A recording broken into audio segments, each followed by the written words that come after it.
What's up, guys? This is Coach Gaglione here, and this is another edition of the Powerlifting for the People podcast. If this is your first time stopping by, I'm Coach Gaglione.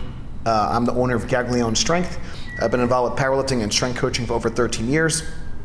And this is the Powerlifting for the People podcast. Thank you guys for stopping by. If you have listened to the podcast before and you have found some value in it, please give us a 5-star review. Please subscribe on iTunes. Every little bit helps and helps spread the message of strength. So today I want to talk about the truth about squat depth. And if you are a longtime fan of our work, you may have read an article on T Nation where it had a similar title. So definitely check that out if you're interested. But and this doesn't just go for squat depth, but today I want to just talk about the difference between training for powerlifting competition and just training for general health and longevity. So there are some differences in how you would perform a certain exercise, and there might be some overlap, but I just want to kind of explain, especially as powerlifting gets more popular. There are a lot of things on the internet, for example, I'll kind of go through. So a big one obviously is squat depth, where a lot of people on the internet may feel a kind of squat is quote unquote won't count or is not valuable if it's not to a certain depth, or for most of the time on the internet, people really want to see what they would call like an ATG or an ass to grass squat, where you're using a full squat where you're all the way down. So we're kind of first started about that, talking about that first. But this also could go for kind of full range of motion benching, arching versus not arching, sumo deadlift versus conventional deadlift versus block pulls versus a trap bar, etc. So we'll start off with squat depth first, and then we'll kind of go through the other competition lifts as well. So number one, if you're not a competitive lifter, the truth is that there's really no really designated range of motion that you have to have. The only time squat depth truly matters is in a competition, and as long as you get 2 out of 3 judges to give you a white light, the lift is good. It's going to count, and honestly, it doesn't really matter now as far as making the internet happy and things like that. There might be some other you might be held to a higher standard if you're a higher level lifter, or if you're going for an all-time world record. That really kind of only matters for a very select few people. So that's really truly when squat depth actually matters. And then, in the context of powerlifting, especially when it comes to raw powerlifting, what we're looking to see is that the hip crease is below the knee joint. And although this may seem like an easy concept, one thing that I'd like to note is that you're asking a judge to follow a minimum of 2 points at the same time, regardless of looking for other things like feet slipping and things like that, and the bar traveling downward. So when it comes to squat depth, you're asked to look at the knee joint and the hip joint. For someone that's wearing knee wraps, for someone that's wearing a squat suit, for someone that's extremely large in the quads, in the hips, and the thighs, and the hamstrings, this is a lot more difficult than people give credit for. And I would love to see some sort of device or some sort of laser system to kind of beep when they're at depth or something like that, but that's a topic for another day. So when it comes to competitive powerlifting, it is my belief that you want to try to adhere to the standard, and if you could, obviously, in order to, depending on the person's technique, of course, but basically you want to go to a depth that is going to give you at least 2 white lights every single time. So you want to just kind of barely break parallel, and that's going to be the preferred, in our kind of situation, that's going to be the preferred method, because that's going to allow you to squat the most poundages, it's going to allow you to shorten the range of motion, it's going to allow you to be the most efficient, and allow you to have the least wear and tear in the body. Now, if someone is a non-competitive lifter, now there's some arguments on why you'd still want to squat below parallel and having a certain standard, so I'm going to talk about that a little bit. But number one, when you're using powerlifting or any movement as an exercise versus a competitive movement, there's some different things. So in a competitive environment, you have to adhere to certain standards in order to get your lifts credited or lifts passed in order to get it credit in the competition. But if you're just using the squat, for example, as a means to get your legs stronger, as a means to improve your general strength, there really are no rules as far as the range of motion is concerned.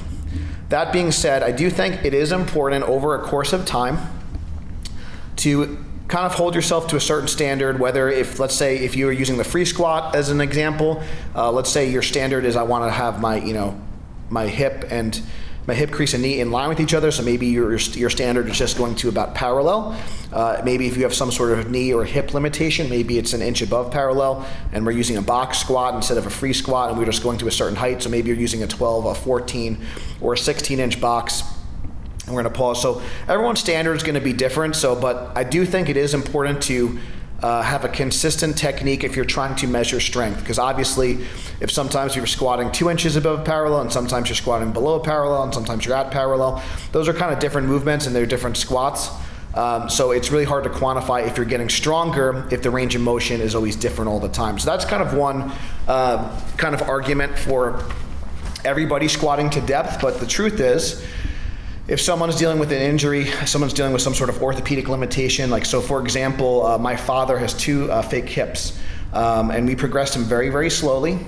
And he's able to squat to about parallel, and we started him off with kettlebell squats, and then we moved him to a belt squat machine, and then he started just free squatting to a box. And then this past week, he actually did his first free squats, and they were about parallel. And it was this took several months in order for him to get to that point, but he was able to, with 2 fake hips, and again, he's not a competitive lifter, he's doing fantastic. He's getting stronger, he's getting more stable, he's losing body fat, he's retaining his muscle mass. So we're very excited about that. So for him, it doesn't really matter if he's always squatting below parallel all the time, and especially since he's got some orthopedic limitations, you always have to kind of ask yourself, is the risk worth the reward? Is the juice worth the squeeze? So if someone is not a competitive lifter, you need to ask yourself, is it worth the risk of kind of going below parallel if that is kind of a range of motion where they can't control? So one of the things I learned from one of my mentors is the HOT principle, and I think this is a very, very important principle if you're a personal trainer, if you're a strength coach. So ask yourself, so this is where the HOT comes in, the HOT. What do they have? So what's their kind of, passive range of motion? What do they own? So what is their kind of active range of motion? So what do they have? So for example, in the case of a squat, you could do something like a passive hip flexor test, hip flexion range of motion test where the athlete is lying on their back, and that could be a way to assess how much hip range of motion they actually have without moving their lumbar spine. What do they own? Is what they can kind of actively squat. So what can they actually body weight squat without kind of butt winking, quote unquote, so without moving the lumbar spine, without losing position in their pelvis and their rib cage. What is the range of motion that they can own? And then the T stands for tolerate. What can they actually tolerate? So that's going to be if they might be able to have a certain range of motion, they may be able to own a certain range of motion, but there may be a certain load that they can't control, or there may be a certain frequency or volume or intensity that they can't control or that causes them pain and discomfort. So always ask yourself, and this goes for competitive athletes and recreational athletes, what do they have, what do they own, and what can they tolerate? That is going to be key. It could be a below parallel squat, it could be a parallel squat, it could be an above parallel squat. It's going to be different for every person, but just realize that unless you're a competitive lifter, there is no kind of standardized rule that you have to squat to a certain depth. So in my article in the T Nation post many years ago, I basically wrote that you should squat as low as you can control. And the reason is that that's going to give you the greatest effective range of motion while minimizing risk. So for most people, just squatting slightly below parallel or at parallel is going to be fine. And if you are in a strict federation like a USAPL or a USPA and you compete in those federations, maybe squatting an inch below parallel on a consistent basis is a good practice for you. If you're a multiply lifter, probably squatting to about parallel is fine, just because the standard's a little bit wider. The standard is typically a little bit different, not always, but so if you're an equipped lifter, that might be a little bit different. But you just need to, as long as you can uphold the standard of whatever federation you lift in, that is totally fine. You don't get bonus points for squatting lower than you need to. And you need to consider, because what I see, especially with a lot of the big guys, I see a lot of the big guys, they get hip problems, they get lower back problems because they're really trying to force the range of motion so they can really show the judges that they squat low, and they get a lot of praise from it. But if you're getting a lot of lumbar motion in the bottom, or if your hips are kind of crashing in the bottom and you're getting a lot of hip pain, especially if you're like a wide stance squatter, I see this a lot in like some of the USAPL lifters that squat with a wide stance, especially the raw lifters. Now, when you're equipped, your hips are under compression and you're protected. So if you're squatting in a single ply suit, for example, or with knee wraps, you're going to get some support in the bottom. But if you're a raw lifter and you're going super, super wide and you're going several inches below parallel, you're putting your joints in the extreme end ranges of motion, and you're going to put a lot more wear and tear on those joints. So it's just something to consider because, if your joints kind of wear and tear, like at a certain point, you're not going to be able to kind of come back from some of those wear and tear and those overuse injuries. So I think it's really important to consider, with the risk versus reward. And if you're not a competitive lifter and you're not someone who's trying to be nationally ranked or hit a world record, I think it's really important that we just be a little bit more analytical about what is an appropriate range of motion and what's an appropriate movement pattern for each individual. And it's not to say that you can't progress it over time as the stabilizer muscles get stronger, as your quote-unquote core muscles and your stability gets better. Certainly you could probably tap into a little bit more of your end range of motion, but there's going to be a certain point, and there's going to be certain lifters that are just going to be kind of tiptoeing. Maybe like a competition standard is just something that aggravates them, and that's something to consider. And then, for those lifters, if they do want to still compete recreationally, maybe those lifters kind of consider a deadlift only or a push pull or something like that, or they enter in a federation where maybe the squat depth's a little bit looser, so they can still kind of recreationally have fun and compete for themselves, but it's not really at a competitive level. Maybe they do more in-house stuff, or maybe they consider doing some equipped lifting and they have a little bit more compression.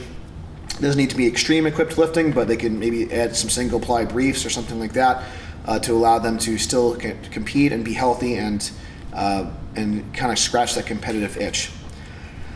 So again, just to kind of recap, there is no squat depth that is universally kind of necessary just for general health purposes.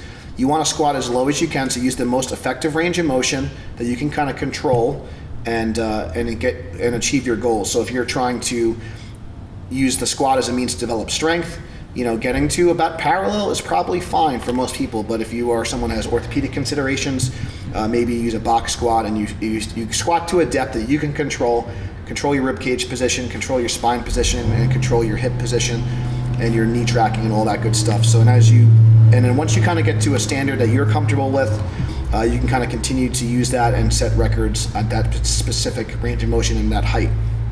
So I think that's really important. And if you're a competitive lifter, yes, I think you should practice how you play, and you should always hit a competitive standard, but also just make sure that you're not excessively going to a range of motion that is something that you cannot control. So remember, you want to think about what does the lifter have, what can they own, and what can they tolerate. So that's going to be key. If this podcast helped you, please share it. Please check out the links in the description. You can buy a book, support, get some coaching. If any way you guys can support the program, it helps kind of keep us going and helps spread the message of strength. So we really appreciate your support. And thank you so much for listening. Until next time, stay strong, and we'll see you soon.